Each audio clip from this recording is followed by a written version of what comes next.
On and off rain over the past couple of days, but notice a lot more is on the way. So it will be a rainy Tuesday night and a few storms around for a Wednesday morning, along with gusty winds. After this system comes through, we'll see a big drop in temperatures. I'll have a look at how chilly it will get coming up. Right now on News Channel 6 at 7, a look at a lawsuit that accuses South Carolina of denying certain people access to treatment. New details on what the state is accused of. Plus, nearly 2.5 months since Helene slammed Augusta. City leaders are set to update the recovery from the historic storm. We'll have the latest. And Columbia County's library board meets to decide whether to approve new guidelines for some books, despite a warning from the state. The latest on that issue as your news at 7 starts now. Live from Television Park, this is WJBF News Channel 6 at 7. Good evening, and thank you for watching News Channel 6 at 7. I'm Bria Smith. Coverage you can count on begins at 7 with a lawsuit by the Department of Justice against the state of South Carolina. State House reporter Caroline Yaffa explains what's in the lawsuit. The Department of Justice is accusing South Carolina of unnecessarily separating mentally ill people from their communities. The DOJ says South Carolinians do not have access to treatments that help them reintegrate into society. The Department of Justice wants expanded community housing programs and a streamlined hospital discharge for all patients. The lawsuit also states the need for funding community-based treatments. We reached out to Governor Henry McMaster's office. They sent us this statement, which reads in part, "Our state's healthcare system is fractured with non-cabinet agencies that are unaccountable and inefficient. The governor believes the time to change this is now." We also spoke with U.S. former attorney for the District of South Carolina, Bill Nettles, to explain the legal effects of the lawsuit. Nettles says if they can't get the lawsuit worked out between the two parties, it could be a much longer process. It's been filed, and now you'll begin discovery, depositions, and then, if they don't get it settled then they'll ultimately go to trial. The governor's office told us that during the State of the State address next month, Governor McMaster will ask that the Departments of Mental Health and Special Needs be placed under his supervision. In Columbia, A bill passed today at the House of Representatives puts Augusta one step closer to repairing the lock and dam. The bill, known as the Water Resources Development Act of 2024, calls for a full repair of the structure and requires the pool to be maintained at 114.5 feet. It also contains a provision that creates a fish passage. The fish passage was part of a Corps of Engineers plan that would have removed the lock and dam. Local leaders were concerned that doing that would lower the downtown water pool and create thousands of dollars in damage. Storm debris cleanup in Augusta hits day 65. Many streets like Oleander Drive in the Bedford neighborhood still have lots of trees piled on the sides of the road. The city has cleaned up 1,000 miles of roadway since the process started in early October, but there's still much more to be done. We've got a long ways to go on debris pickup, and that's what I get my calls from lately is, since this hurricane started, when is debris going to be picked up? We've got, the 90-day window's closing in on us soon, but I know we're going to go back out. For the first 90 days of the cleanup, the city is eligible for 100% reimbursement of the cost from FEMA. City officials are requesting a time extension to get the full reimbursement. And happening right now, the mayor and other city leaders meeting with Augustans to update them on the cleanup and the city's recovery. This is the first of 2 community meetings. The other will be next Tuesday at Diamond Links Community Center on Windsor Spring Road. We'll have a full coverage of tonight's meeting on News Channel 6 at 10 and 11. A warm but kind of gross and rainy day today as Chief Meteorologist Jenna Petracci takes a first look at the weather with us. Jenna. Yeah, definitely so much warmer than it was last week, but we do have the rain with the warmer temperatures, but it's overall good sleeping weather for us. As you can see here on Live Viper 6, we have a lot of rain knocking on our door. The only thing is that you'll want to leave with plenty of time tomorrow morning. It will be a bit of a messy commute, especially if you head out early. Here's the look at Live Viper 6 now. You can see the rain is impacting places like Saluda County down to Washington County. So around half the CSRA dealing with the rain. It's very spotty though around the metro, Evans, Martinez, Aiken seeing a little bit of light shower activity, but then more widespread and heavy downpours out to the west. So Wilkes County, Tolliver, down to Hancock, McDuffie, covered with the rain at the moment. So those rainfall totals will really start to climb. We're getting now over 3/4 of an inch of rain over the past 24 hours in Washington and Crawfordville. The rest of us under around 1/4 of an inch. Our Terry Lambert Hyundai Skyview cam is showing dry conditions here in Aiken.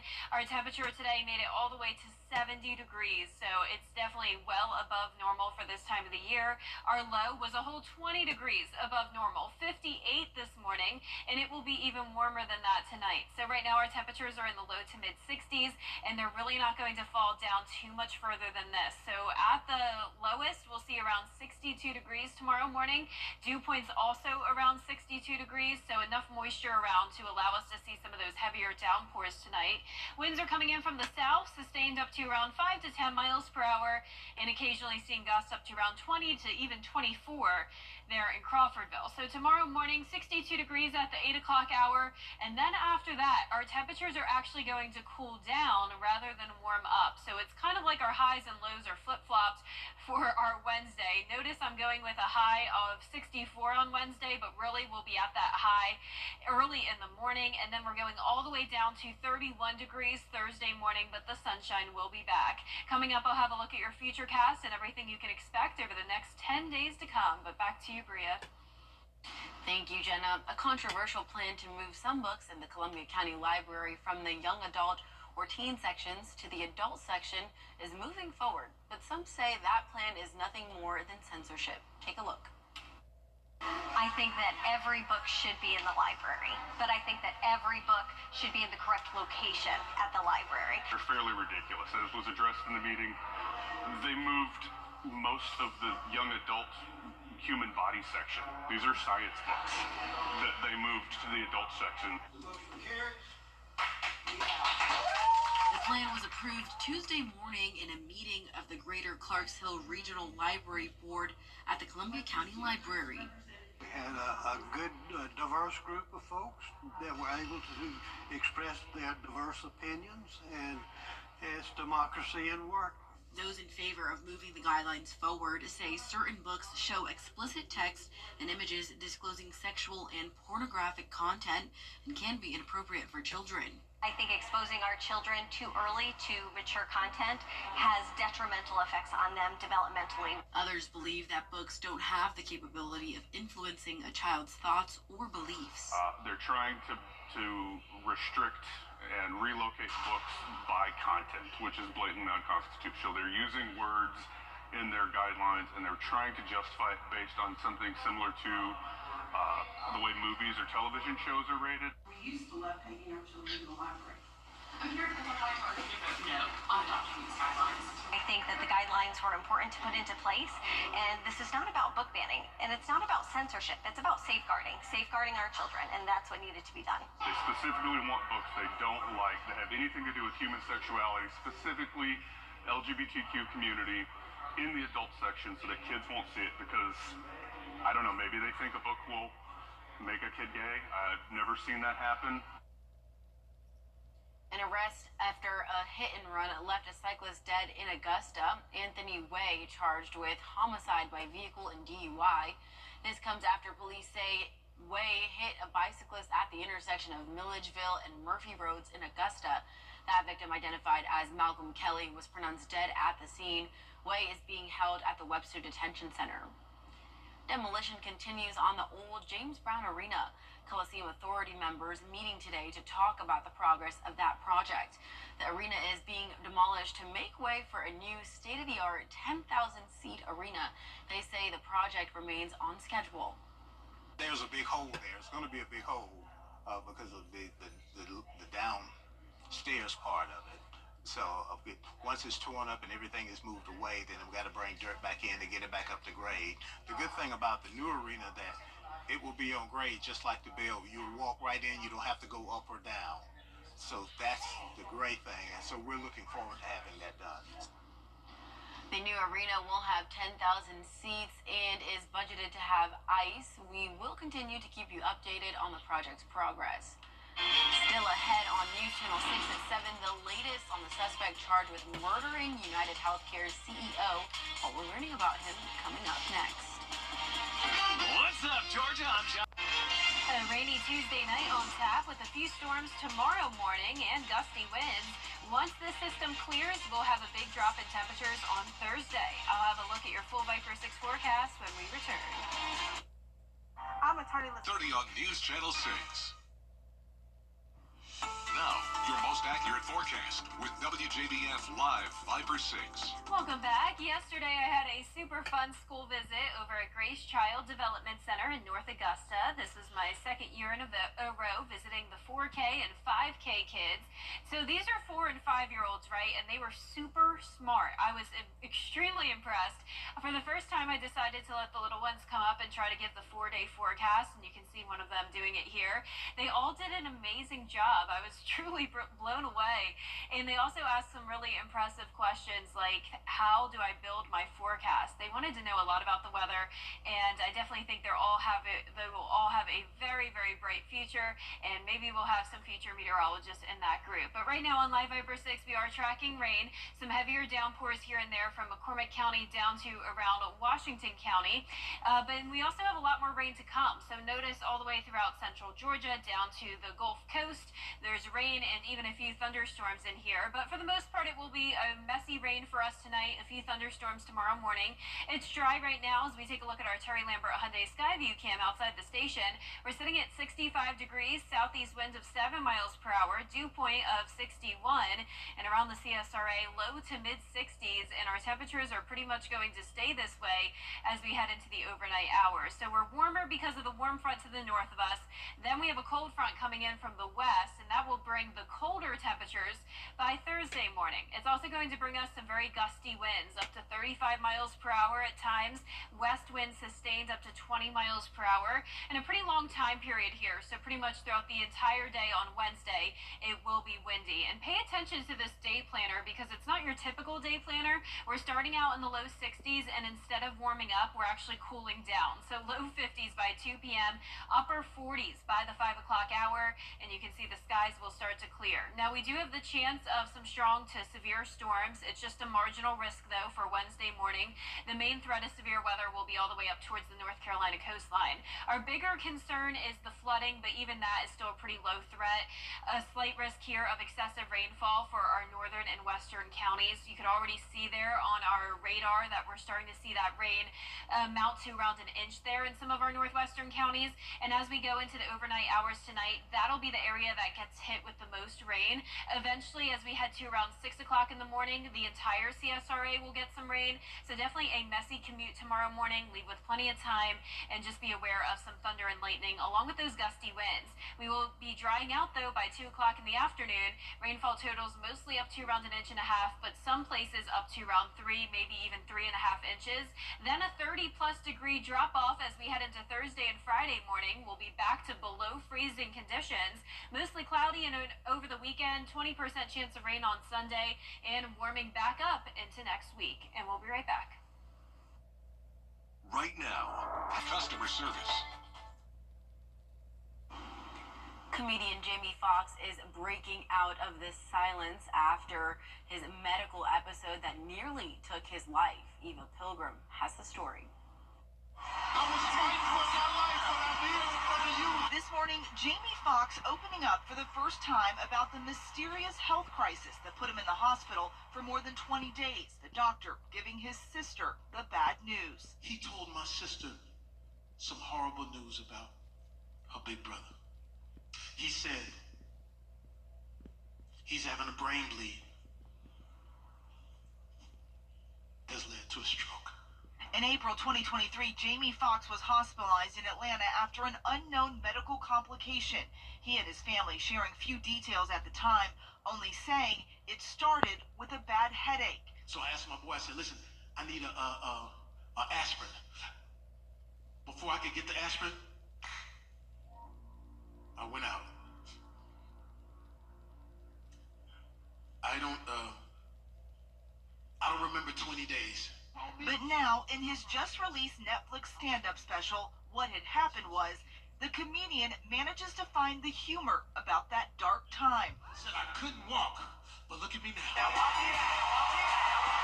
On May 4th, I woke up. And when I woke up, I found myself in a wheelchair. I couldn't walk. Thanking the therapist who pushed him to get better, slowly but surely. She said, I can help you, Jamie Foxx. But you gotta tell me what's really going on with you. You're dizzy, right? I said, yes, ma'am. You're so dizzy you can't walk. I said, yes, ma'am. She says, you remember the movie Karate Kid? I said, yes. She said, we're gonna wax on, wax off.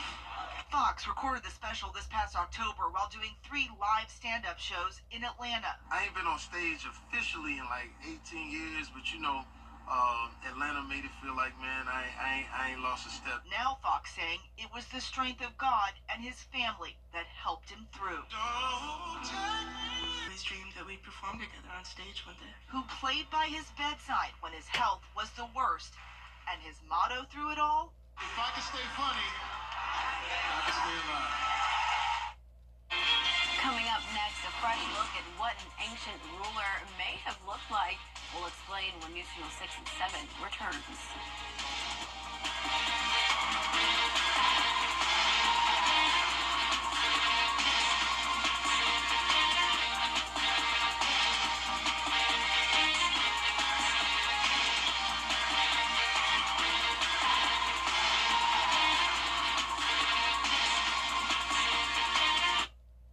After an accident, consider this.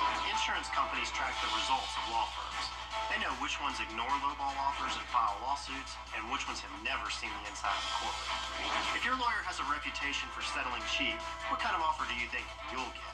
I'm Austin Jackson. At my law firm, insurance companies respect us because we stand up for our clients. Injured? Call Austin Jackson, the Augusta guy. 706-724-7224. Belongs. Join today. Find your why for a better us. 'Twas the month before Christmas when all through the halls the floors needed help, patches, stains, and falls. Augusta Flooring came quickly with styles that it made. New floors in your house in just a few days. The carpets were plush, the tiles smooth and bright, the hardwoods are perfect, not a flaw inside. With floors that are stunning and so easy to clean, your house will be ready for this holiday scene. Augusta Flooring's the answer for floors that delight. Merry Christmas to all, and to all a good night. From our family and yours, we wish you a Merry Christmas and Happy New Year. An archaeologist believes something found in the alleged tomb of Cleopatra reveals what she really looked like. The scientist claims this statue reveals the Egyptian queen's face. The white marble head was uncovered along with other artifacts at what is believed to be the final resting place of the Egyptian queen. But there are other experts who do not believe the statue is Cleopatra. They say the head has several facial features that differ from known depictions of the queen. Yeah, I feel like it does look a lot different from pictures I've seen, but that's impressive that they found that. Especially compared to my childhood costume when I was Cleopatra.